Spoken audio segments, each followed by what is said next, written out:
하나님의 말씀 봉독하는 시작하겠습니다. 창세기 3장 1절에서 6절까지만 자 여러분이 교도하도록 하겠습니다.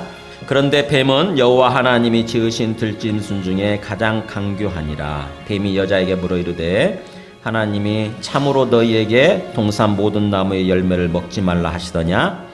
여자가 뱀에게 말하되 동산 나무의 열매를 우리가 먹을 수 있으나 동산 중앙에 있는 나무의 열매는 하나님의 말씀에 너희는 먹지도 말고 만지지도 말라 너희가 죽을까 하노라 하셨느니라. 뱀이 여자에게 이르되 너희가 결코 죽지 아니하리라. 너희가 그것을 먹는 날에는 너희 눈이 밝아져 하나님과 같이 되어 선악을 알 줄 하나님이 아심이니라. 같이 있습니다. 여자가 그 나무를 본즉 먹음직도 하고 보암직도 하고 지혜롭게 할 만큼 탐스럽기도 한 나무인지라.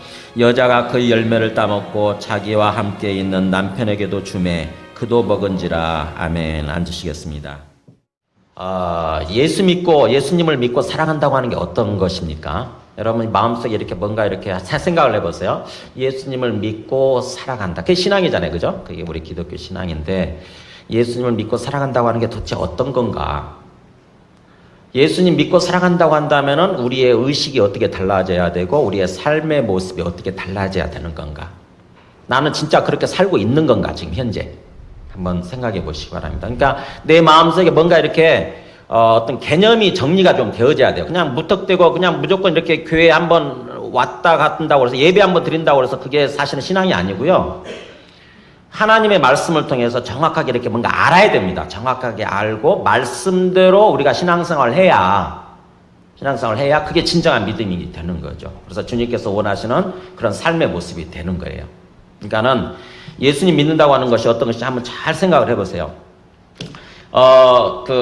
사도행전 2장에 이렇게 나옵니다. 예수 믿는다고 하는 것에 대해서 가정이 어떤 식으로 믿는 건지 이렇게 한번 같이 읽어볼까요? 시작. 너희가 회개하여 각각 예수 그리스도의 이름으로 세례를 받고 죄사함을 받으라. 그리하면 성령의 선물을 받으리니. 지금 이 사도 베드로가 성령이 처음 이 땅에 임하는 날, 성령은 하나님의 영이거든요. 하나님의 영이 각 사람에게 이렇게 임하는 모습을 봤거든요. 그러고 나서 그게 성령이 뭔지, 성령이 이 땅에 임했다고 하는 것이 무슨 의미인지, 그래서 성령을 받게 되면 어떤 의미인지 이거에 대해서 이렇게 말씀을 가지고 설교를 해요. 그 설교하는 가운데 마지막 끝에 결론이 이거예요. 그러니까는 예수 믿는다고 하는 것이 어떤 것인지, 예수님 믿게 되면 성령을 받고 그렇게 또 성령의 인도를 따라서 삶을 살아간다고 하는 것이 어떤 것인지에 대해서 이렇게 얘기를 하는 거죠. 권면하는 거예요. 마지막 이렇게 딱 설교하고 나서 권면하는 게 너희가 일단 회개해라 이거죠. 너희가 회개해라. 회개한다고 하면 죄를 회개하는 거예요. 죄를. 그래서 죄를 회개해라. 그리고 각각 예수 그리스도 이름으로 세례를 받고 죄사함을 받으라.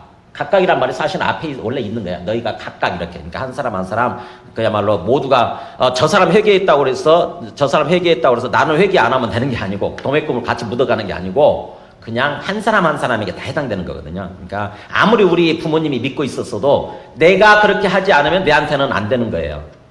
그러니까 내가 아무리 몇 대 신앙이고 심지어는 우리 어떤 조상들 가운데 믿음의 조상 가운데 순교자가 있다 할지라도 그리고 내 아버지는 장로님이시고 내 어머니는 권사님이라 할지라도 내가 인격적으로 개별적으로 저렇게 하지 않으면 내한테는 아닌 거죠. 내한테 구원이 아닌 거죠. 그래서 각각이란 말이 그런 뜻이에요. 한 사람 너희 개별적으로 해당되는 거다.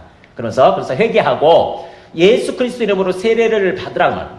세례를 우리 물세례 주잖아. 예수님 믿는다고 그러면은 그 말인데 이 물세례 준다고 하는 게 뭐냐면은 예수님을 그리스도로 믿는 거예요. 이게 예수님을 그리스도가 구원자라는 뜻이거든요. 그러니까 예수님을 나의 구원자로 이렇게 믿는 거. 그럴 때에 그 하나의 표시로 믿음의 표시로서 이렇게 물로 이렇게 세례를 주는 거거든요.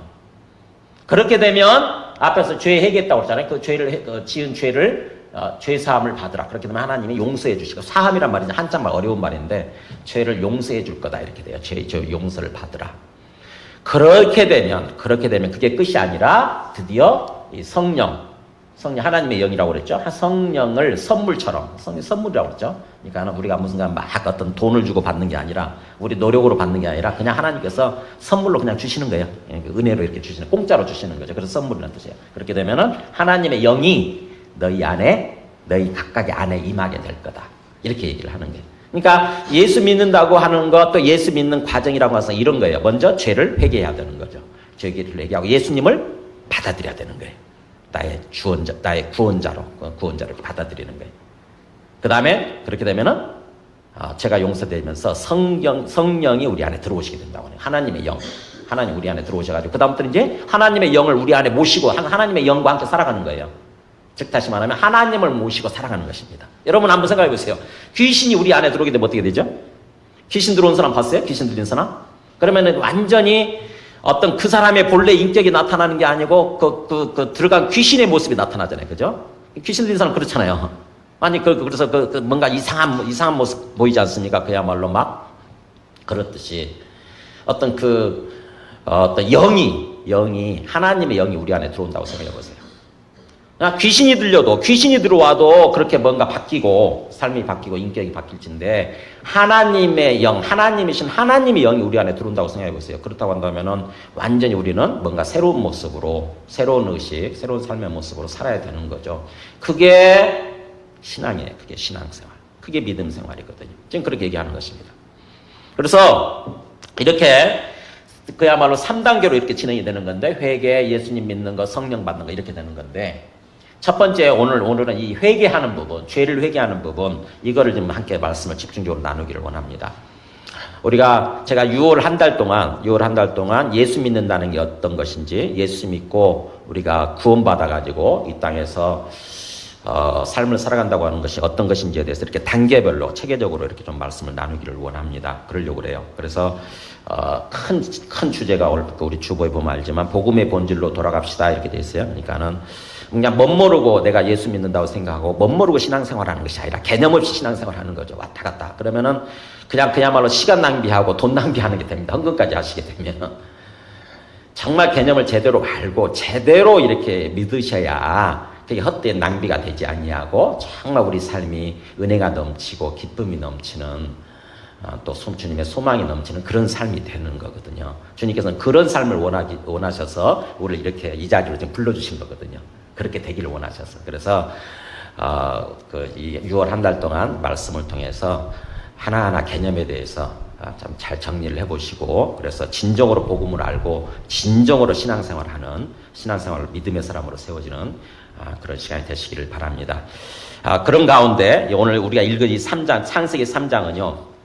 죄가 뭔지, 죄 짓는다고 하는 게 어떤 것인지에 대해서 얘기를 해주는 아주 중요한 장이에요. 중요한 장. 그러니까는 처음 죄를 짓는 모습이 나타나는 거거든요. 이게 인간이 처음 죄를 짓는 모습. 그러니까 죄의 원형이 나타나는 거죠. 그래서 오늘 말씀을 통해서 도대체 죄가 뭔지 하나님께서 가장 싫어하시는 진짜 죄의 모습이 뭔지 어떤 것인가 한번 오늘 말씀을 통해서 깨달으시기 바랍니다. 자, 오늘 말씀 보면은요, 우선 3장에서 죄를 범하게 되고 그 다음에 그 죄로 말미암아서 우리 삶이 이제 왜곡이 되는 거죠. 우리 삶이 왜곡이 되고 뒤틀리고 그야말로 심판받아서 멸망하게 되는 그런 일이 벌어지는데 먼저 그러기 전에 어떻게 해서 죄를 짓기 전에 하나님께서 우리에게 원하신 삶의 모습이 뭔지를 한번 보시기 바랍니다. 하나님께서 우리를 지으시고 나서 하나님께서 우리에게 생명을 주시고 나서 우리에게 원래 기대하시는 삶의 모습이 뭔가. 이게 삶의 원형이죠. 삶의 원형. 하나님께서 원하시는 삶의 모습. 이걸 알아야, 우리가 마음속에 이걸 알아야 마음속에 항상 목표를 두고 있는 거죠. 그죠? 그 목표치에 비추어서 우리 삶의 현재를 보게 되면은 내가 그렇게 살고 있지 않으면은 뭔가 생각을 하게 되는 거죠. 내가 왜 이렇게 못 살지? 하나님이 원하시는 삶으로 왜 내가 못 살고 있지? 그러면서 어떻게 하면 내가 하나님이 원하시는 삶을 회복하고 그런 삶으로 살아가게 될 수 있을까? 이걸 생각하게 되는 거죠. 그걸 알아야 되는 거죠. 그래서 먼저 한번 보시죠. 2장 9절 보세요. 거기 창세기 2장 9절 우리 읽지 않았지만 제가 읽겠습니다. 2장 9절 눈으로 잘 따라오세요. 하나님께서 원래 원하시는 삶의 모습이 어떤 것인지 처음에 아담과 하와를 지으시고 나서 하나님께서 어떤 삶을 허락하셨는지 보세요. 여호와 하나님이 그 땅에서 보기에 아름답고 먹기에 좋은 나무가 나게 하시니 동산 가운데에는 생명나무와 선악을 알게 하는 나무도 있더라. 하나님이 사람을 지으시고 나서 이 에덴 동산에다가 사람을 두셨어요. 사람을 먼저 지으시고 그 다음에 에덴 동산을 만드신 다음에 거기서 그렇게 살도록 하셨다고 하는 거죠. 근데 그 에덴 동산 기쁨의 동산이라고 그러거든요. 기쁨의 동산. 기쁨의 동산. 그 낙원인데, 낙원. 그곳에는 그야말로 보기도 좋고, 보기도 아름답고, 먹기도 좋은, 막 어떤 열매를 맺는 그런 나무들이 있었다고 하는 거죠. 그런 가운데, 그 동산 중앙에, 가운데 뭐가 있었냐면, 생명나무. 그걸 먹게 되면 영원히 사는 거예요. 그걸 먹으면서 계속해서 그것만 따먹게 되면 계속해서 영원히 사는 거죠. 영원히 죽지 않고. 그 다음에 또 하나 뭐가 있었냐면 선악을 알게 하는 나무도 있더라. 그걸 따먹게 되면 뭘 알게 되냐? 어떤 게 선이고 어떤 게 악인지를 내가 판단하게 되는 거예요. 그걸 깨닫게 되는 거예요. 그게 있었다고 하는 거죠. 그러고 나서 15절에 보세요. 15절 보면 2장 15절에 여호와 하나님이 그 사람을 이끌어, 그러니까 아담과 하와네요. 사람을 이끌어서 에덴 동산에 두어 그것을 경작하며 지키게 하시고, 그 다음에 16절 17절 같이 읽습니다. 시작. 여호와 하나님이 그 사람에게 명하여 이르시되 동산 각종 나무의 열매는 너가 임으로 먹되 선악을 알게 하는 나무의 열매는 먹지 말라. 내가 먹는 날에는 반드시 죽으리라 하시니라. 이렇게. 자, 뭐냐면은 에덴 동산에다 사람을 두신 다음에 어떻게 하시냐면 거기서 일해라, 경작해라, 그거. 그러니까는 뭐 우리가 천국에 간다, 영원한 천국에 간다고 해서 그 일이 없는 게 아니에요. 사실은 일이라고 하는 것은 있다고 하는 것입니다. 근데 좀 일의 성격이 달라지는 거예요. 일의 성격이 먹고 살기 위해서 일하는 것이 아니라 그야말로 어떻게 보면은 우리가 어떤 쉬듯이 뭔가 좀 쉼의 시간을 갖듯이 운동하듯이 그렇게 한다고 하는 거죠. 하나님은 그러니까 우리에게 그게 좋으니까, 그게 건강에 좋고 좋으니까 그것에서 사실은 경작하도록 그렇게 하셨다고 하는 것입니다. 우리가 경험해 보셨어요? 먹고 사는 게 상관이 없이 이것을 통해서 수입을 얻지 않아도 그냥 내가 즐겁게 무슨 이렇게 화초를 가꾼다거나 그런 거 해보신 적 있으세요? 그게 노동이 아니잖아요. 뭐 힘든 노동이 아니라 쉼이 되잖아요. 쉼이. 그죠? 과일나무 갖고 보세요. 과일나무 갖고 화초 갖고 보세요. 그게 뭐 일하는 거지만 분명히 육체를 움직이는 거니까 일하는 거지만 그게 일이 아니에요. 즐거움이지, 즐거움. 하나님께서는 사람을 그렇게 하셨다고 하는 에덴 동산에서. 그러면서 거기서 뭐라고 말씀하셨냐면 여기에 있는 각종 나무, 동산에 있는 각종 여러 가지 종류의 나무 열매는 너가 임으로 먹어도 된다. 네 마음대로 먹어도 된다. 그렇게 허락하셨어요. 다 그렇게 되면은 거기서 정말 즐겁게 기쁘게 이렇게 살아갈 수 있게 되는 거죠. 다만 딱 한 가지 조건을 걸었어요. 17절에 선악을 알게 하는 나무 열매는 먹지 마라. 선악을 알게 하는 나무. 중앙에 뭐 있었어요? 중앙에 두 가지 종류가 있었잖아요. 생명나무하고 선악을 알게 하는 나무 두 가지가 있었는데 그 중에 생명나무 열매는 먹고 영원히 살아도 되지만 선악을 알게 하는 나무는 먹지 마라. 이거는 내 영역이다 이렇게 말씀하신 거죠. 그러니까는 어떤 게 선이고 어떤 게 악인지 그걸 판단하고 규정하는 거는 선과 악에 대한 그것은 하나님의 영역이다 이렇게 말씀하시는 거예요. 하나님이 선이라고 그러면 선인 거고 하나님이 악이라고 그러면 그게 악이 된다고 하는 거죠. 사람의 영역이 아니라고 하는 거예요. 그래서 그 부분은 하나님의 영역이니까 네가 건드리지 마라. 네가 만약에 그걸 건드리게 되면 먹는다면 어떻게 돼요? 반드시 죽으리라 그렇게 말씀하신 거죠. 그래서 이 사람이 어떻게 살아갈 수 있었습니까? 이제 머릿속에 상상력을 동원해서 보세요. 지금 에덴 동산이에요. 기쁨의 동산이에요. 아무것도 부족함이 없는 곳. 거기에는 질병도 없고 죽음도 없고 어떤 사람들과의 관계 속에서 미움도 없고 갈등도 없고 정말 완전히 주님의 어떤 그 생명이 넘치고 사랑이 넘치는 그곳. 먹을 게 천지고 또 그거 먹으면 계속해서 정말 건강하게 살고 병들지도 않고 그런 곳이에요. 그런 곳에서 또 하나님이 그 앞에 계시잖아요. 하나님 보는 거 아닙니까? 하나님 보면서 그렇게 하나님과 영원히 살아가도록 그게 우리한테 원래 주어진 허락되어진 삶의 원형이라고 하는 것입니다. 하나님께서는 우리에게 그걸 원하셨다고 하는 거예요. 근데 우리 지금 현재 모습은 어떻습니까? 이 사람이 어떻게 영원히 살아요? 말도 안 되는 소리죠. 이런 생각이 들지 않아요? 그죠? 사람이 영원히 산다고 하는 것에 대해서 딱 안 들어오잖아요, 이게. 왜냐하면 우리가 워낙 익숙해 있어요, 이제. 워낙 익숙해 있어요. 그냥 조금 살다가 죽는 걸로 워낙 익숙해 있기 때문에 영원히 산다고 하는 것은 아예 개념 자체가 없어요, 우리 속에. 그리고 그곳에 그야말로 아무 부족함도 없고 질병도 없고 사망도 없는 완전한 어떤 생명이 충만하고 또 사랑이 충만한 그런 곳에서 영원토록 산다. 와, 이게 우리 상상이 잘 안 되는 거죠. 우리 생각에 부족, 지식과 경험이 없으니까 우리는. 그렇지만 오늘 말씀을 통해서 주님은 그런 삶을 우리에게 허락하셨다고 하는 것입니다. 그렇다고 한다면 뭐예요? 우리가 살아갈 세상이 그 목표예요.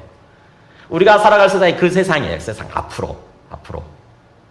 주님께서는 그것을 위해서 어떻게 보면 우리를 지금 사실은 그런 삶을 위해서 지금 사실은 이렇게 이끌어가고 있는 중이에요. 자, 하나님께서 이런 삶을 허락하셨는데 이게 언제부터 왜곡이 되느냐? 그런 삶이 언제부터 없어지느냐? 자, 보세요. 그게 이제 오늘 3장이에요. 창세기 3장. 어떻게 해서 그런 삶이 없어지게 됐는가? 어떻게 해서 우리는 그런 어떤 낙원, 기쁨의 동산을 잃어버리게 됐는가? 그래서 신락원이라고 그러잖아요. 신락원. 단테가 굉장히 어떤 유명한 책을 썼죠. 신락원, 그 다음에 복락원 이렇게 되는. 그러니까 낙원을 잃어버린 거 신락원이고요. 낙원을 다시 회복하게 되는 게 복락원 그렇게 얘기하는 거거든요. 우리는 지금 신락원 세대예요. 낙원을 잃어버린 세대, 잃어버린. 그러다 보니까는 참 우리 이 땅에서 살아가는 것 자체가 굉장히 좀 사실은 힘들죠. 자, 어떻게 해서 잃어버리게 됐는가? 이거 아는 게 중요하겠죠, 그죠? 어떻게 해서 잃어버리게 됐나? 언제부터 어떻게 잃어버리게 됐나? 우리가 그걸 예의주시할 필요가 있는 거죠. 말씀을 통해서 깊이 생각하면서 잘 깨달을 필요가 있어요.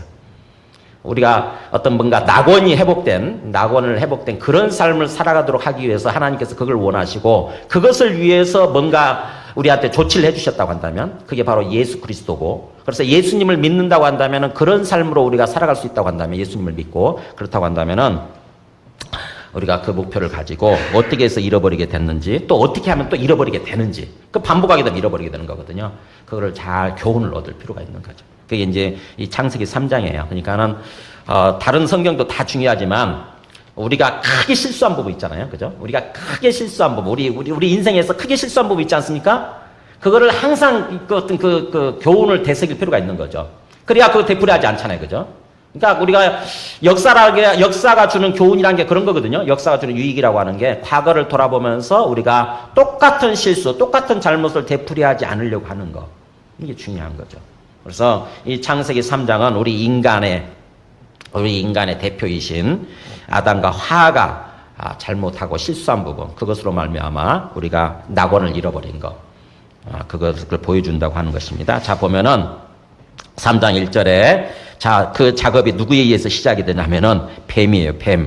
뱀은 하나님이 지으신 들짐승 중에서 가장 강교한이라고 그랬는데, 뱀이 여자에게 물어있대. 뱀이 말도 하네요. 뱀이 여자에게 뭐라고 말을 하냐면은 하나님이 참으로 너희에게 동산 모든 나무의 열매를 먹지 말라 하시더냐, 이렇게 말을 해요. 자, 이 뱀이 누구냐? 성경에 또 나와요. 성경은 성경으로 풀어야 되거든요. 요한계시록에 보면은 큰 용이 내쫓기니 옛 뱀, 옛날 뱀이라는 거죠. 옛날 뱀, 곧 마귀라고도 하고 사탄이라고도 하며 온 천하를 꿰는 자라. 이렇게 요한계시록 보면은 두 군데에 이 뱀이 누군지를 얘기해 주는 게 나와요. 이 뱀은 누구냐? 이게 요한계시록이니까, 성경의 마지막 성경이니까 처음 세상을 창조하셨을 때 그때 나타난 뱀이라고 하는 거죠. 그 옛날 뱀. 그건 누구냐? 요한계시록에서는 큰 용으로 형상화돼서 나타났는데, 이 창세기 때는 어떤 모습으로 형상화돼서 나타났냐면은 뱀으로. 뱀이 혀가 아주 발달돼 있잖아요. 그죠? 혀를 낼름낼름 하다 보니까 사실은 아주 말을 기가 막히게 잘하는, 말을 아주 교활하게 잘하는 그런 존재인 거죠, 사실은. 혀가 발달되어 있는 존재. 그래서 그런 존재로 나타났었는데 걔는 누구냐? 바로 그 실체는 마귀라는 거죠. 마귀. 그리고 사탄. 다른 말로 하면. 그는 그의 존재는 역할을 하는 건 뭐냐면은 온 천하를 꿰는 자예요. 꿰는다는 말이 유혹하고 미혹시키는 거죠. 이렇게 꼬드긴다는 뜻이잖아요. 그러니까 온 세상을 잘못되도록, 하나님 뜻대로 살아가지 못하고 하나님께 순종하지 못하도록 자꾸 꿰는 거예요. 꿰는 자라는 거죠. 그게 사탄의 역할, 마귀의 역할이라고 하죠. 그러니까 여기 지금 여자를 꿰기 위해서, 하와를 꿰기 위해서 나타난 이 뱀은 누구냐면은 사실은 이 마귀가, 사탄이 형상화된 거예요. 마귀가 거기 나타난 거예요. 그래가지고는 곧 이 꿰는 모습 잘 보세요. 만약에 여러분이 지금 하와라고 생각해 보세요. 하와예요. 근데 마귀가 내 마음속에 이제 음성으로 들려주잖아. 여러 가지 느낌으로 속삭이듯이 말하지 않습니까? 지금도 그렇거든요. 지금도 마귀는 계속해서 우리 마음속에다 계속 생각을 불어넣어요. 생각을 계속 불어넣어서, 그래가지고 뭔가 자기 뜻대로 살아가도록 하는 거죠. 지금 뱀은 여기서는 직접 말했어요. 여자한테 뭐라고 그러냐면은 하나님이 참으로 너희에게 동산 모든 나무의 열매를 먹지 말라 하시더냐? 이렇게 질문해요. 잘 생각해보세요. 이 질문이 가만히 들어보니까 어떤 생각이 듭니까? 이게 뭔가 말하고 싶어서 근질근질하게 되죠? 왜냐하면은 하나님이 하신 말씀하고 뭔가 틀려 있어요. 근데 그걸 질문 형식으로 얘기를 한 거죠. 그러니까 내가 가만히 있자니 뭔가 틀렸으니까 답변을 하지 않을 수가 없어요. 첫째 틀린 게 뭐죠? 동산 모든 나무란 말 쓰고 있잖아요. 모든 나무 열매, 동산에 있는 모든 나무 열매를 먹지 말라고 하더니 아니요. 다 먹어도 된다고 그랬지. 근데 그 중에 동산 중앙에 있는 뭐예요? 중앙에 있는 선악을 알게 하는 나무 열매 요것만 먹지 말라고 그랬잖아요. 요것만.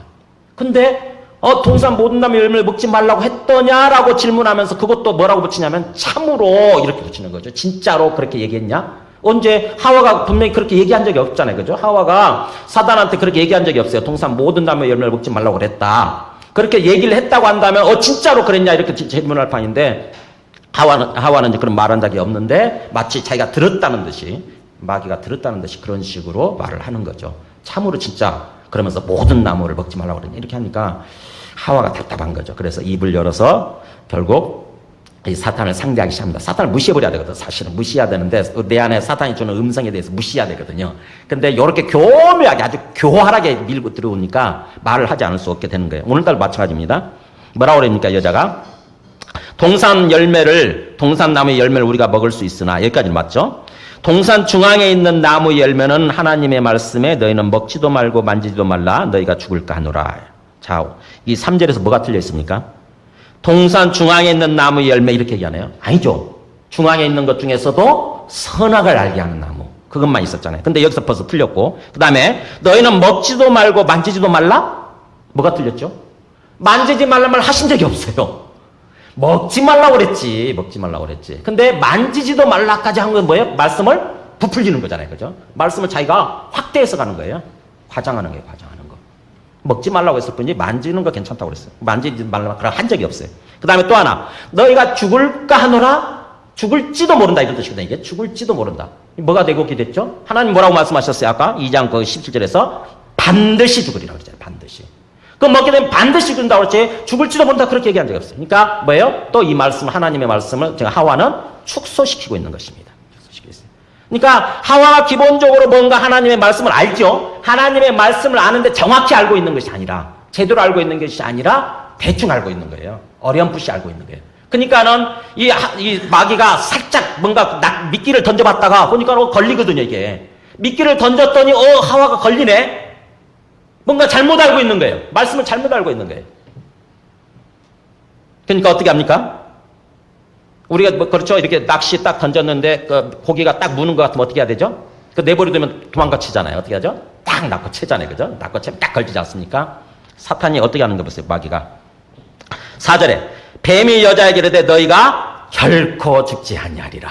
옳다고니 하고 얘를 딱 낚고 채는 거야. 너 안 죽어. 안 죽어. 딱 확정 지어버리는 거죠. 안 죽어. 자, 다만 어떻게 하냐. 너희가 그것을 먹는 날에는 너희 눈이 밝아져 하나님과 같이 되어 선악을 알 줄 하나님이 아심이니라. 그러면서 한 발자국 이제 더 치고 들어옵니다. 뭐냐면은 왜 그것을 먹지 말라고 그랬냐면 하나님이 사실은 그거 죽을까봐 너 죽는다고 죽어서 먹지 말라고 한 게 아니다. 사실 안 죽는데 하나님 너 속인 거다. 뭘 속인 거냐? 그걸 먹게 되면은 너희 눈이 밝아져가지고 눈이 밝아지면서 그야말로 이제 그 수준이 머리가 좋아지는 거죠. 하나님과 같이 되어서 하나님과 같이 될까봐. 그러니까 하나님 위치까지 올라서 가지고 하나님과 맞짱 뜨게 될까봐. 하나님과 같이 저기 할까봐 하나님이 그야말로 시기심과 질투심과 또는 하나님이 두려워서 너희를 속인 거다. 이렇게 얘기하는 거예요. 속인 거다. 그러니까 하나님이 너 속인 거니까 그냥 먹어. 이 얘기잖아요. 먹어. 그리고 네가 하나님처럼 될 수 있어. 이 얘기잖아요. 하나님이 하나님처럼 될까봐 너 못 먹게 한 거니까 너 속은 거야. 너 속은 거야. 하나님 거짓말을 속은 거야. 그러니까 네가 그냥 먹으면 너 하나님처럼 될 수 있어. 그러니까 네가 그거 먹고 네가 하나님 돼. 이 얘기예요. 네가 하나님 되라. 하나님이 된다고 하는 것은 내가 내 인생에 내가 신이 된다고 하는 거잖아요. 내가 내 인생에 그야말로 하나님이 되고 조물주가 되고 그 다음에 내 인생의 주관자가 되는 거죠. 내 인생의 주관자, 즉 주인이 되는 거예요. 그리고 내 인생을 내가 다스려가는, 이끌고 가는 왕이 된다고 하는 얘기죠. 그래서 하나님이 된다고 하는 거나 또는 왕이 된다고 하는 거거나 주인이 된다고 하는 건 똑같은 말이에요. 그러니까 지금 사탄은 그렇게 하와를 꼬시는 거예요. 네가 네 인생 하나님께 구속받는 사람 살 필요 뭐 있냐. 그냥 하나님으로부터 독립선을 외치고 하나님으로부터 분리해가지고 네가 하나님 돼. 그러면은 네가 하나님 네 마음대로 살 수 있잖아. 네 마음대로. 네가 네 인생의 주인이야. 내 인생은 나의 거 그거잖아. 내 인생은 나의 거. 노래도 있잖아. 노래도. 그냥 하나님 괜히 하나님 하나님 섬긴다고 하나님 구속받는 그런 삶 살지 말고 네가 네 인생이 하나님이야. 네가 네 인생 하나님 될 수 있어. 그래서 지금 그 얘기한 거죠. 결국 어떻게 됩니까? 여자가 그 얘기를 듣고 보니까 그럴듯하잖아요. 그럴듯한 거예요 이게. 그래서 그 우리 6절에 보면은 우리말은 그 접속사가 빠져 있는데 원래 그러자 또는 그런 뜻이에요. 그러자라고 접속사가 있어요. 그렇게 되니까 딱 그 말을 듣고 여자가 그 나무를 보니까 선을 알게 한 나무를 보니까 어떤 일이 벌어지냐면은 와 먹음직한 거예요. 전에는 그냥 별로 안 봤으니까 그런 생각 안 들었는데 딱 보는 순간 침이 쫙 흐르는 것입니다. 너무 먹음직한 거. 원래 하나님 그렇게 만드셨잖아요. 실제로 그렇게 만드셨어요. 만드실 때 보면 9절에 그랬잖아요. 그 땅에 보기에 아름답고 먹기에 좋은 나무 나온다고 했잖아요. 근데 저기보다도 자기가 생각이 또 훨씬 더 먹음직한 거죠. 원래 그런 거 있잖아요. 금단의 열매라고 그래가지고 먹지 말라고 하는 거 이렇게 자꾸 보게 되면 더 막 먹음직스럽지 않습니까? 이상하게 그래. 사람이 그렇잖아요. 그러니까는 먹음직스럽고 그 다음에 또 어떻게 됩니까? 보암직도 해요. 보암직이다 말은 눈에 보기가 좋다는 뜻이에요. 너무 보기 좋은 거예요. 너무 아름다운 거예요. 너무 확 마음이 끌리는 거죠. 마음이 끌리는 거예요. 그 다음에 또 어떻게 됩니까? 지혜롭게 할 만큼 탐스럽기도 한 나무인지라. 지혜롭게 한다고 하는 건 머리가 좋아진다는 거잖아요. 그렇죠? 머리가 깨이는 거예요. 와 진짜로 아닌 게 아니라 사탄의 말대로 저거 먹는 순간 내 IQ가 내 지능지수가 몇 백으로 뛸 것 같아. 몇 백으로 뛰면서 그 하나님 수준이 될 것 같아 보니까. 근데 그러다 보니까는 하나님 속인 거구나 이런 생각이 드는 거죠. 야 저거 먹어야 되겠다. 딱 그 생각이 드는 순간 어떻게 돼요? 하나님이 하신 말씀, 하나님이라고 하는 존재는 내 마음속에서 잊혀지는 거죠. 눈앞에 있는 게 더 크게 들어오는 거죠. 눈앞에 있는 게 와 저것만 먹으면 저렇게 되는 거 얼마나 좋으냐, 얼마나 먹음직스럽냐, 얼마나 좋으냐, 얼마나 저거 먹으면 내가 막 지혜롭게 될 것 같냐. 그 순간 욕심이 꽉 마음속을 채우게 되니까 하나님의 말씀이고 딱 사라지고 어떻게 됩니까? 그냥 자연스럽게 손이 가서 손을 뻗어서 따먹는 거예요. 그렇게 돼 있잖아요. 그죠? 지혜롭게 하면 탐스럽게 안 남은지라 여자가 그 열매를 따먹고 그냥 따먹어버려. 그냥 우리가 죄를 지을 때 잘 보세요. 우리가 죄를 지을 때 어떤 욕심이 우리 안에 들어와가지고 죄를 짓게 되면은 그 순간에 뭐 이성이 작동이 안 되잖아요. 그죠? 그냥 나도 모르게 그냥 죄를 짓지 않습니까? 나도 모르게 지금 그런 거죠. 그리고 나서 그뿐만 아니라 어떻게 합니까? 옆에 있는 자기 함께 있는 남편 있잖아요. 남편아이도 너무 좋으니까 남편한테 주는 거예요. 남편 이 아담이 사실은 안 먹었어야 되는데 무슨 생각인지 모르겠어요. 그냥 아무 저항 없이 아무 저항 나오지 않죠. 아무 저항이 없이 그냥 덜컥 남편도 먹어버리게 되는 거죠. 네. 자 이렇게 그야말로 하나님이 하시지 말라고 하는 거를 해버리게 됐잖아요. 이제 자 그렇게 되면 이제 하나님이 하신 말씀대로 반드시 죽게 되는 일이 벌어지느냐 아니면 안 죽느냐 하는 거죠. 만약에 안 죽는다고 한다면 사단이 말이 맞은 거고 죽게 된다고 한다면 하나님이 맞는 거 아닙니까? 자 이렇게 해서 이게 하와가 어떻게 해서 이렇게 말씀을 왜곡해서 알고 있었을까요? 하와는 아마 제가 볼 때는 분명히 아담이 이 말씀을 직접 듣는 거잖아요. 하나님으로부터. 그죠? 아담이 직접 말씀을 듣고 나중에 하와를 이렇게 지으신 거거든요. 아담의 갈비뼈를 빼가지고. 그러니까는 하와는 어떻게 해서 이 말씀을 알게 된 거예요? 아담을 통해서 들었을 거예요. 그죠? 아담을 통해서 들었는데 아담이 하나님의 말씀을 직접 들을 때에 뭔가 겁이 덜컥 났겠죠. 저거 선악을 알게 하는 나무 저거 동산 중앙에 있는 저거 먹었다가는 큰일 나는 거구나. 근데 나는 안 먹을 판인데 내 아내는 먹을 수 있잖아 이거. 그래서 아내를 교육시켜서 어떻게 한 거예요? 아예 그 동산 중앙에 있는 그 선악을 알게 하는 나무뿐만 아니라 생명나무까지 아예 동산 중앙에는 그냥 접근도 못하도록 그렇게 막았던 것 같아요. 동산 중앙에 있는 나무는 쳐다보지도 마라. 그냥 그거 쳐다보지도 말고 절대 만지지도 마라. 무조건 다 죽은다 이렇게 한 거죠. 그러니까는 어떻게 보면은 말씀을 전해 듣다 보니까 하와는 아담으로부터 말씀을 전해 듣다 보면 그렇잖아요. 말씀이 이렇게 좀 전해지다 보면 좀 왜곡되지 않습니까? 되게 왜곡이 되는 거죠. 그래서 우리가 하나님의 말씀을 알 때에 이렇게 설교를 통해서 말씀도 드려야 되지만 혹시 왜곡될 수 있어요. 혹시 말씀을 전하시는 목사님이 말씀을 잘못 알고 과장을 하거나 아니면 축소시켜서 말씀을 잘못 전할 수 있어요. 그래서 여러분이 말씀을 들으시되 말씀을 듣고 나서 어떻게 해야 되느냐, 성경을 펴놓고 성경 말씀 직접 들으셔야 돼요. 여러분이 진짜 그런가 하고 진짜 그 뜻이었나 이렇게 말씀 직접 들으셔야 돼요. 그래야 여러분의 신앙이 왜곡되지 않습니다. 그게 굉장히 중요해요.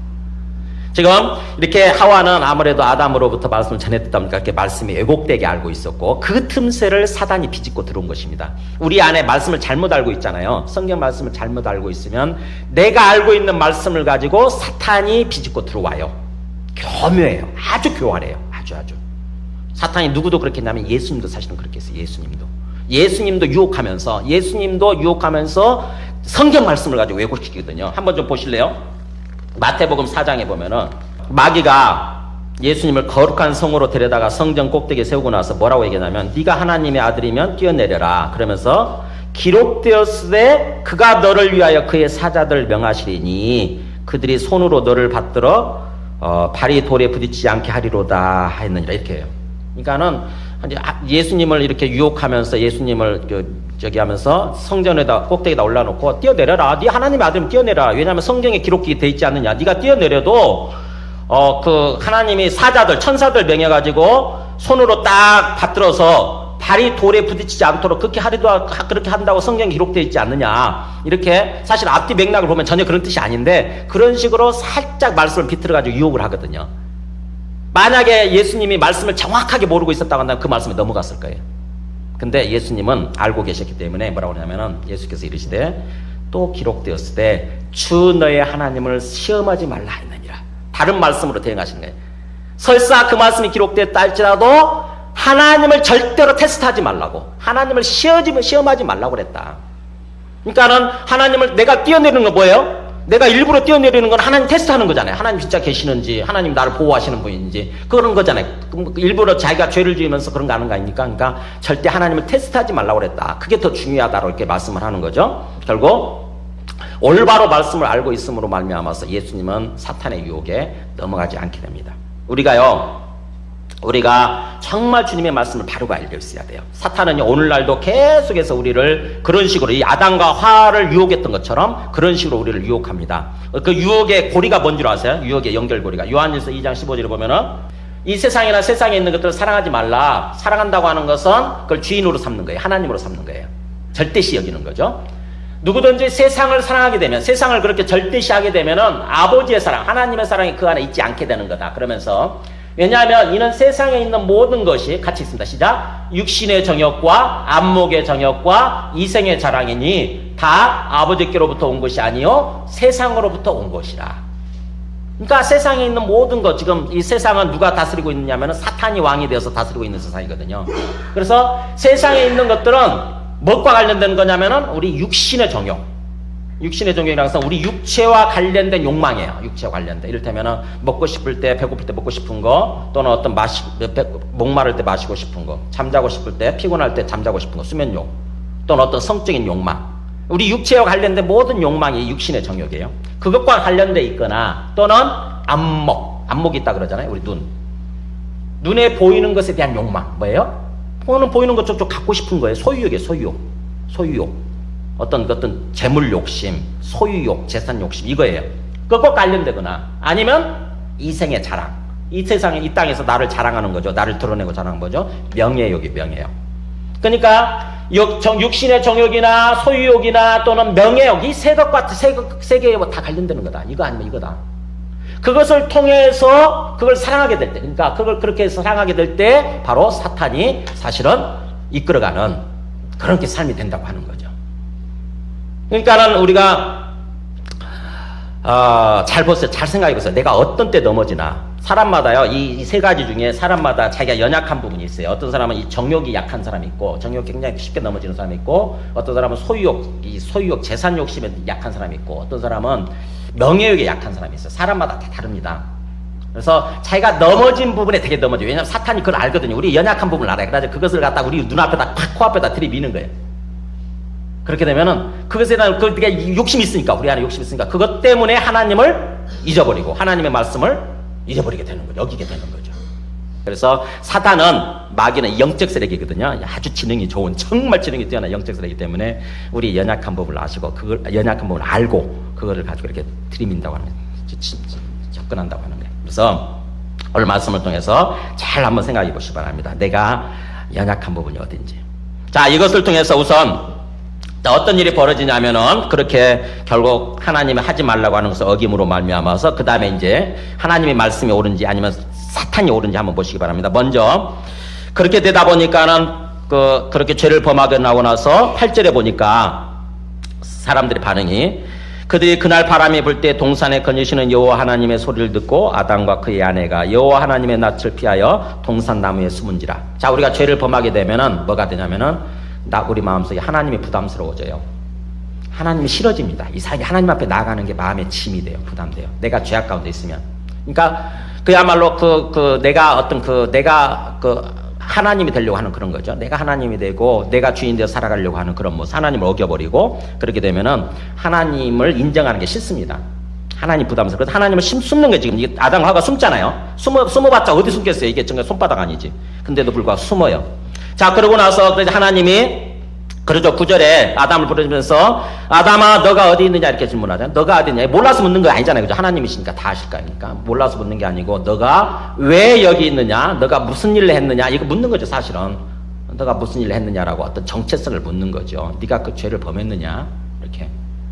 하나님이 우리한테 질문하실 때는 그런 거예요. 여기 와서 뭔가 내한테 질문하는 것 같은 그런 음성을 듣는다 그러면은 하나님이 우리가 누군지, 우리가 어떤 삶을 살아야 되는지를 깨달으라고 말씀하시는 것입니다. 질문하는 거예요.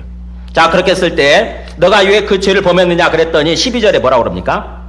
아담이 하는 말이 아담이 이르되 내가 왜 죄를 범했냐면 하나님이 주셔서 나와 함께 있게 하신 여자 그가 그 나무 열매를 내게 주므로 내가 먹었나이다. 아니, 아이고 잘못했습니다 하나님, 제가 실수로 그냥 그거 언뜻 깜빡 잊고 먹어버렸습니다. 이렇게 해야 될 판인데 어떻게 합니까? 누군가를 탓을 해요. 지금 내한테 뭔가 잘못된 삶이 일어난 거에 대해서 누군가를 탓하게 됩니다. 죄라고 하는 것은 그래요. 죄라고 하는 것은 있는 그대로 내 잘못을 인정하는 것이 아니라 꼭 누군가의 어떤 그 탓을 하게 돼 있습니다. 그것도 하와를 탓하죠. 자기 아내를 탓해요.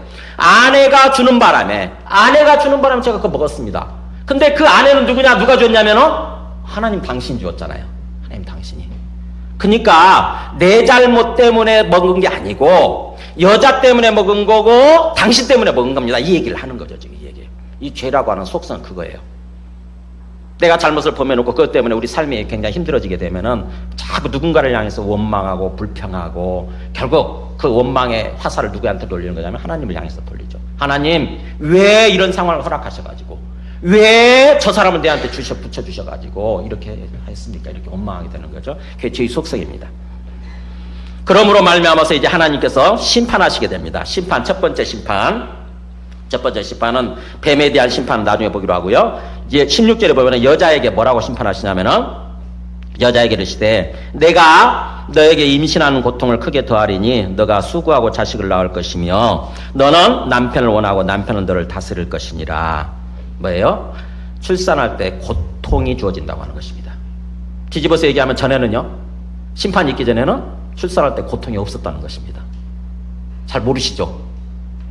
출산할 때 고통이 없을 수 있나요? 예, 무통주사 맞으면 고통이 없잖아요. 고통이 사실은 어쨌든 고통이 없었다고 하는 거예요. 주님 말씀이에요. 그래서 사실은 오늘날도 짐승들은 고통이 없다고 하는 것 같아요. 짐승은 새끼를 낳을 때. 근데 인간만이 엄청난 고통을 겪고 나서 출산하게 돼 있는 거죠. 또 하나, 그러니까 출산의 고통이 주어진다고 하는 거고 오늘날도 마찬가지로 그런 게 주어지고 있는 거고 그 다음에 또 하나 너는 남편을 원하고 남편은 너를 다스릴 것이니라. 이 남편을 원한다는 게 뭐냐면은 남편을 주관하려고 그러는 거예요. 앞에서 하와가 그렇게 해서 죄를 지었잖아요. 그죠? 하와 처음 죄를 범할 때도 자기가 주도적으로 나서가지고 그거 먹지 말라고 딱 따먹고 그것도 남편한테 줌으로써 자기도 죄를 범하고 남편도 죄를 범하게 만들었잖아요. 그 일이 앞으로 계속 될 거라고 하는 것입니다. 그 일이. 너는 아마 남편을 그런 식으로 계속해서 주관함으로써 죄를 지으려고 하게 될 거다. 근데 그때 누가 다스려야 되냐면 그거를 남편이 너를 다스려야 된다. 남편이 그러니까 죄를 지으려고 하는 그거를 눌러야 된다고 하는 거죠. 남편이 집안에 사실은 영적인 주도권을 쥐어야 된다고 하는 것입니다. 영적인 주도권, 올바른 삶을 살아가도록. 지금 그 얘기를 하는 거예요.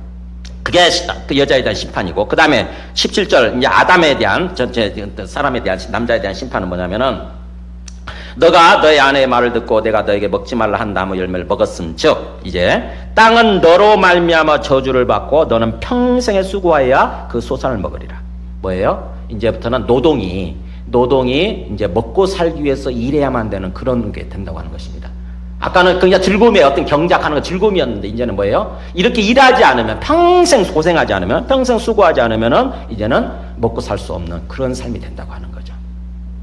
그 다음에 또 그러면서 18절에 그랬죠. 땅이 너에게 가시덤불과 엉겅퀴를 낼 것이라 너가 먹을 것은 밭의 채소인지 이렇게. 그러니까는 원래 우리가 먹어야 되는 것은 곡식 채소 먹어야 되잖아요. 근데 땅은 저주받았기 때문에 이제 우리가 원하지 않는 심지 않은 엉겅퀴들과 가시덤불과 엉겅퀴를 자꾸 생산하게 되니까 그걸 뽑아내야 되니까 수고할 수밖에 없다고 하는 거죠. 다 전부 다 문학적인 표현, 상징적인 것들입니다. 그러니까는 우리가 수고한 대로 정직하게 수입이 벌리고 그런다고 한다면 그 행복하게 살 판인데 우리가 원치 않죠? 우리가 원하지 않았는데 갑자기 무슨 사고가 터진다거나 무슨 사건이 벌어진다거나 그래가지고 우리가 벌어들인 수입들이 다 새나가잖아요. 그게 바로 수입 어떤 엉겅퀴를 내고 가시덤불을 내는 그런 모습이 되는 거죠. 우리가 원하지 않는 심지 않았던 것도 이루어지게 되는 거예요. 그게 바로 어떻게 보면은 그 저주받은 그런 삶이라고 하는 거죠. 심판받은. 그러면서 또 하나 이제 너가 흙으로 돌아갈 때까지 얼굴에 땀이 흘려야 먹을 것을 먹으리니 너가 그것을 취함을 얻었음이라 입었음이라 너는 흙이니 흙으로 돌아갈 것이라. 자, 여기서 뭐가 선포됩니까? 아까 하나님이 반드시 죽으리라고 그랬잖아요. 너는 반드시 죽으리라고 그랬는데 뭐가 선포됩니까? 바로 이 죽음이, 육체적인 죽음이 선포되는 거죠. 너는 흙이니 흙으로 돌아갈 것이니라. 그러니까는 우리가 죽게 되면 흙으로 다 돌아가잖아요. 이렇듯이 주님의 말씀대로 정말 육체적인 죽음이 드디어 이루어지게 되는 거예요. 그러니까는 하나님의 말씀이 옳은 거죠. 당장 안 죽었을 뿐이지, 바로 안 죽었을 뿐이지, 결국에는 죽게 되는 거죠. 그래서 육체적인 죽음이 드디어 이제 우리 전부 다 육체적으로 죽는 사람들이 됐죠, 그죠? 그런 뿐만 아니라 나머지 또 마지막 뭐냐면은 23절 보세요. 3장 23절 보면은 여호와 하나님이 에덴 동산에서 그를 내보내요 이렇게 나오죠. 그 다음에 24절에 보면은 이같이 하나님이 그 사람을 쫓아내시고 이렇게 나오죠. 뭐가 됩니까? 하나님이 계신 곳에서 쫓겨나요. 그러니까 그전에는 하나님 보면서 하나님과 더불어서 영원한 삶을 살아갈 수 있었는데 이제 뭐예요? 하나님이 계신 그 에덴 동산에서 쫓겨나요. 하나님 없는 곳으로 쫓겨나요. 그게 우리 모습이잖아요. 우리가 태어날 때부터 하나님 이제 안 계시잖아요. 우리 앞에. 그죠? 하나님 안 보이잖아요. 그래서 그렇게 하나님 없는 곳에서 태어나서 이제 하나님 없는 삶을 살다가 하나님 없는 영원한 죽음이 있는 그런 곳으로 가게 되는 거 바로 영적 사망이죠. 영적 사망. 이렇게 된 거예요. 그러니까 말씀을 정리하게 되면 그죠? 죄로 말미암아서 가까운 사람들과의 관계가 다 틀어지게 되고 왜곡이 되어지고 틀어지게 되고 그 다음에 또 하나 왜요? 우리한테 육체적인 죽음이 선포되어지고 또 하나 영적인 죽음이 선포가 되는 거죠. 그게 지금 우리가 걸어가고 있는 그런 모습이 되는 거죠. 자, 그렇다고 한다면 여러분 구원이 뭐겠어요? 구원이 뭐겠어요? 구원은 이것이 회복된 삶이 되는 거죠. 회복된 삶. 그러니까 심판받기 전에 삶으로 회복되어지는 것. 즉 다시 말하면 육체적인 어떤 죽는 것도 회복되어져야 될 뿐만 아니라 그래서 육체적으로 영원히 살아야 되는 것뿐만 아니라 또 뭐예요? 하나님과의 관계에서도 하나님을 보면서 영원히 살아가게 돼야 되는 거죠. 그죠? 또 하나 다른 사람들과의 관계가 다 회복되어져야 되는 거죠. 사랑의 관계가 어떻게 보면 서로 사랑하는 관계가 회복되어져야 되는 거죠. 이런 모습이 구원이에요. 이런 모습. 그것을 위해서 예수님을 우리 안에 보내주셨다고 하는 것입니다. 예수님을. 그러니까 우리가 죄를 회개하고 예수님을 믿는다고 하는 것은 뭐예요? 바로 그런 삶을 살아가야 된다고 하는 거예요. 그러니까 우리 마음속에 예수 믿고 살아간다고 하는 것은 그런 삶에 대한 어떤 목표의식, 소망하는 마음이 있어야 되는 거죠. 과연 내가 진짜 지금 예수 믿고 있다고 생각하는데 예수님 믿으면서 내 관계가 회복되어지나? 사람들과의 관계가 화목한 모습으로 살고 있나? 또 하나, 예수님을 믿게 되면은 내가 육체적인 죽음 문제가 해결되어져 가지고 나중에 영원히 살게 되나? 이게 언제 이루어져요? 나중에 예수님 재림하시면 이루어지잖아요. 그죠? 예수님 재림하시면. 그러면 이 땅에서는 안 이루어지지만 일단 그것도 가능해진 거고. 그 다음에 또 하나, 하나님과의 관계가 회복되어야 되는 거 아닙니까? 하나님을 이제 하나님의 존재를 느끼면서 하나님과 더불어 살아가게 되는 영적인 어떤 그 회복이 이루어져야 되는 거죠. 그게 어떻게 이루어져요? 근데 이 땅에서부터 이루어져요. 그거는 성령이 들어오신 이유가 그거예요. 하나님이신 하나님의 영이 우리 안에 들어온 것은 곧 하나님이 들어오신 거랑 똑같거든요. 그래서 하나님이 우리 안에 들어오셔서 이제 하나님과 더불어 살아가게 되는 거죠. 그게 영적인 회복이에요. 영적인 삶이에요. 그게 영생의 삶이에요. 영생의 삶. 그러니까 영적인 회복은 이 땅에서부터 이루어진 거고 나중에 육체적인 부활은 나중에 예수님 재림하실 때 이렇게 이루어지게 된다고 하는 거죠. 이것이 바로 구원이에요. 이게 구원. 하나님께서는 그것을 원해 우리에게 그런 삶을 주기를 원하셔서 예수님을 보내주셨다고 하는 것입니다. 그렇다고 한다면 이제 다시 처음으로 돌아가서 우리가 회개해야 되는 죄가 뭐예요? 아까 죄를 회개해야 된다고 그랬죠? 죄를 회개해야 되는 죄가 뭐냐? 우리가 죄라고 그러면 보통 도둑질한 거, 거짓말한 거, 또는 뭐 간음한 거, 살인한 거 이런 것들만 되게 생각하잖아요. 그죠? 행위로 드러난 것들. 근데 오늘 말씀 보면은 거기 우리가 5절에서 뭡니까? 그 행위의 본질, 그 어떤 그 죄의 본질은 뭐냐? 행위로 드러난 것뿐만 아니라 내 마음속에 내가 하나님처럼 되려고 그런 거. 내가 하나님 되려고 그러는 거. 내가 내 인생의 하나님, 내가 왕이 되고 내가 주인 되려고 그러는 거. 이게 죄의 본질이라고 하는 것입니다. 그러니까 우리가 죄를 회개해야 된다고 그럴 때 내가 그동안 저질렀던 죄들을 회개해야죠. 기본적으로. 다 회개해야 되지만 그것에서 끝나면 안 되고 근본적으로 내 마음속에 내 중심에 있는 내가 여전히 하나님 되려고 그러고 내가 내 인생의 어떤 주관자 되려고 주인 되려고 그러고 하는 그런 모습 있잖아요. 이거 회개해야 돼. 이거를 내려놓는 거예요. 이거를. 그래서 죄를 회개하고 예수 믿는다고 하고 그렇게 살아가면서도 많은 사람들이 이 근본적인 부분을 회개하지 않고 내려놓지 않으니까 계속해서 똑같은 죄를 반복하면서 사는 거예요. 그러면 그거는 구원이 안 일어나게 되는 거죠. 그래서 근본적인 죄의 회개, 우리가 회개해야 되는 죄는 바로 그 부분이에요. 항상 어떤 관계에서 평소에는 잘 살 수 있어요. 평소에는 내가 정말 그래 난 분명히 회개했고 그래서 예수 믿기로 했고 그래서 이렇게 교회도 다니지 않느냐 예배도 드리고 이렇게 생각하면서 난 잘 살고 있어 내 신앙 아무 문제 없어 이렇게 생각할지 모르지만 관계가 어려워질 때 또 상황이 어려워질 때 누가 주인이려고 하는가 잘 보세요.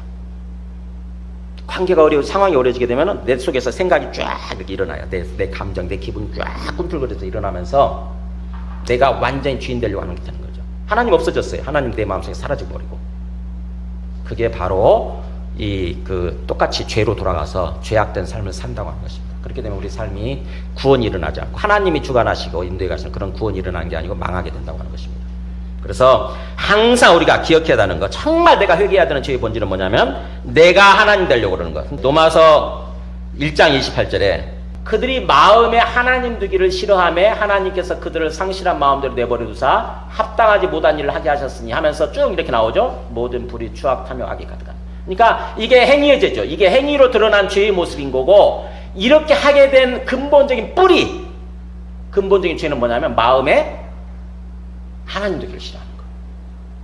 그러니까 하나님을 하나님으로 인정하기를 싫어하는 거예요. 내 생각이 더 중요해. 내 감정, 내 기분이 더 중요해. 이렇게 돼버리는 거죠. 그것이 바로 죄의 뿌리라고 하는 겁니다. 이렇게 되면은 그러니까 하나님으로 인정하기 싫어하면은 하나님이 어느 순간에 그래 그럼 네 마음대로 해봐 이렇게 내버려 두는 거예요. 내버려 두사 유기죠. 유기.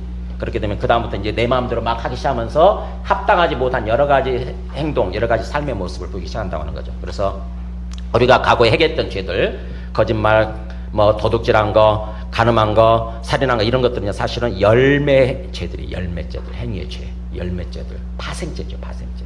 뿌리를 해결하고 뿌리 철저하게 뿌리. 그래서 항상 내 마음속에 어떤 환경 속에서도 어떤 상황 속에서도 내가 주인 되려고 하지 않는 거 이걸 깨어있시기 바랍니다. 한 번 했다고 되는 게 아니에요. 평생 싸움이에요. 이게 평생 싸움. 이거는 제가 저를 보니까 평생 싸움이에요. 저 평소에 잘 살아요. 정말 하나님 온전히 하나님 느끼면서 하나님 인정하면서 이렇게 사는데 상황이 안 좋아지잖아요. 환경과 상황이 안 좋아지면 신기하게도 하나님이 내 마음속에서 사라지고 내 감정, 내 생각에 주인 되려고 하는 모습을 봐요. 하물며 여러분들 그러니까는 이거 깨어있어야 된다고. 이게 영적 싸움이에요. 이게 영적 싸움. 그래서 정말 예수님을 진정으로 죄를 회개하고 진정으로 하나님 보내주신 예수님을 이 땅에 오신 하나님으로 진정으로 주님으로 믿고 언제 어떤 상황에서도 주님이 주님이십니다. 주님이 주관하여 주옵소서 이렇게 고백하시면서 사시기 바랍니다. 이거예요. 우리 신앙이라고 하는 것은 내가 여기 있고 그 다음에 다른 사람이나 어떤 일이 앞에 있고 내 앞에 있고 그 다음에 위에 하나님이 계세요. 하나님을 안 믿을 때는 나하고 앞에 있는 것만 보이죠. 앞에 있는 사람만 보이고 앞에 있는 일만 보여요. 그래서 관계가 안 좋고 상황이 안 좋으니까 내가 주관하려고 그러는 거죠. 내가 주인 돼서 내 마음대로. 근데 하나님을 믿는다고 하는 거, 하나님이 우리 앞에, 우리 위에 계시는 걸 믿는 거예요. 그래서 정말 하나님을 믿고 산다고 하는 것은 어떻게 해요? 직접 대하는 것이 아니라, 직접 보고 대하는 것이 아니라 하나님을 통해서 거쳐가는 거예요. 이렇게 하나님을 통해서. 그러니까 우리 앞에 계시는 하나님을 통해서 앞에 있는 사람을 보는 거죠. 하나님의 관점에서. 그래서 내가 주관하려고 하지 않고 하나님이 주인 되어주세요. 하나님이 주관해주세요. 하나님을 향해서 기도하는 마음으로. 그래야 우리가 삶에 왜곡되지 않고 삶이 멸망하지 않아요. 그게 신앙입니다. 이게 하루아침에 되는 게 아니고 훈련이 필요하죠. 훈련이 계속해서 기억하고, 그래 내 앞에 하나님이 살아계신다. 그걸 위해서 예수님이 이 땅에 오셔서 죽으시고 부활이라고 하는 증거를 보여주셨잖아요. 부활이라고 하는 증거. 그러니까 부활의 증거를 붙들고 예수님을 믿는 거예요. 부활의 증거를 붙들고 항상 그 앞에 껴 있는 거죠. 그럴 때 우리 삶이 구원이 이루어지고 영생의 삶이 펼쳐진다고 하는 것입니다. 지금 이 땅에 오셔서 우리의 죄를 위해서 죽으시고 또 부활하셔서 이 땅에 오신 하나님, 우리의 구원자 되시고 또 우리의 삶의 주관자가 되신 것을 보여주신 예수 그리스도의 은혜와 하나님 아버지의 크신 사랑과 성령님의 내주 감화감도 충만하시는 종이 오늘 말씀을 따라서 우리가 죄를 회개하고 예수를 믿되 보이는 죄, 어떤 행위상의 죄뿐만 아니라 근본적으로 내가 하나님 되고 내가 주인 되려고 하는 그러한 죄를 회개함으로써 그래서 온전히 주님께서 주가 되시고 주님께서 이끌어 가시는 그런 삶을 살아가려고 함으로써 진정으로 주님께서 구원을 베푸시고 영생의 삶을 살아가기로 다짐하는 모든 심령들과 그리고 그 가정과 하시는 일들 위에 지금부터 영원토록 함께 하시기를 간절히 축원하옵나이다.